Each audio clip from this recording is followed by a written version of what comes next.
একটি গোয়েন্দা তথ্য যা বড়সড় উদ্বেগের কারণ।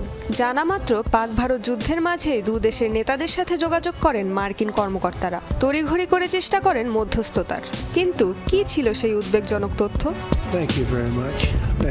এবার এই নিয়ে বোমা ফাটালেন স্বয়ং মার্কিন প্রেসিডেন্ট ডোনাল্ড ট্রাম্প। জানালেন গোপন তথ্যটি ছিল ভয়াবহ পারমাণবিক হামলা সংক্রান্ত। ট্রাম্পের দাবি, পাক ভারত পারমাণবিক যুদ্ধ থামিয়ে দিয়েছেন তিনি। আমরা একটি পারমাণবিক সংঘাত বন্ধ করেছি। আমার মনে হয় এটি একটি ভয়ঙ্কর পারমাণবিক যুদ্ধ হতে পারত, মৃত্যু হতে পারত লক্ষ লক্ষ মানুষের। তা ঠেকাতে পেরে আমি খুবই গর্বিত।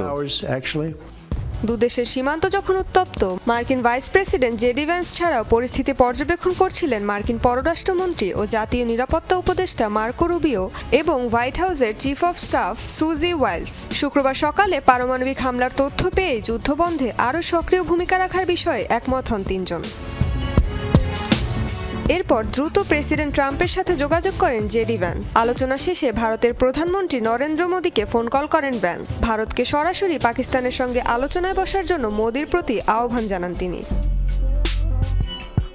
ভ্যান্স মোদীর ফোন আলাপের পরপরই শুক্রবার রাতভর রুবিও সহ যুক্তরাষ্ট্রের পররাষ্ট্র দপ্তরের অন্য কর্মকর্তারা টেলিফোনে যোগাযোগ চালিয়ে যান ভারত ও পাকিস্তানের কর্মকর্তাদের সঙ্গে। সরাসরি হস্তক্ষেপের বদলে দুদেশের মধ্যে সংলাপকেই গুরুত্ব দিচ্ছিলেন তারা। উভয়ের সাথে বাণিজ্যিক সম্পর্ক ছিন্নের হুমকিও দেন। শনিবার ভারত পাকিস্তানের মধ্যে সংঘাত বন্ধে জরুরি ভিত্তিতে মধ্যস্থতা করে আমার প্রশাসন। পরমাণু শক্তিধর দেশ দুটি একে অপরের বিরুদ্ধে মারমুখী অবস্থানে ছিল।